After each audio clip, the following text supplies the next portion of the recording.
ஓவராலாக ஒரு சென்டென்ஸில் இந்த குரு பயிற்சி யாருக்கெல்லாம் நல்லதாக இருக்க போகுது? 3 ராசிக்கு வந்து சூப்பராக இருக்கும். ஓகே. விருச்சகம், விருச்சகம், மகரம், கும்பம்.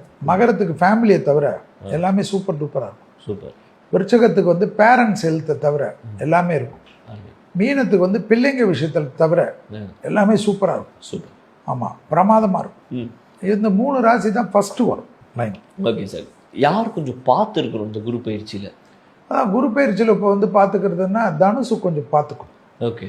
தனுசு கொஞ்சம் தேவையில்லாத பார்த்துக்கணும். ஓகே. கும்பம் கொஞ்சம் பார்த்துக்கணும். கும்பம் வந்து கொஞ்சம் பார்த்துக்கணும். துலாமம் வந்து உத்தியோகத்தை பார்த்துக்கணும். ஓகே. தனுசு கும்பம்லாம் வந்து ஹெல்த்து தான். இந்த இவங்க வந்து உத்தியோகம்.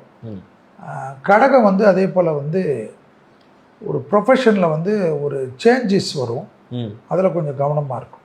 ஓகே. ஆமாம். மற்றபடி அடுத்தது வந்து சிம்மத்துக்கு வந்து நிறைய விரயம் வரும். அதனால் விலை உயர்ந்த பொருள்களை கையாளுறச்ச கொஞ்சம் கேர்ஃபுல்லாக இருக்கும். கன்னி ராசி சார்? கன்னி வந்து லாபம், அதாவது இன்வெஸ்ட்மெண்ட்டில் கொஞ்சம் பார்க்கணும். கன்னி வந்து நிறைய நல்லது நடக்கும். ஃபேமிலியிலலாம் ரொம்ப டேக்கப் ஆகிடும். பிள்ளைங்க விஷயத்தில் நல்லா ஆகிடும்.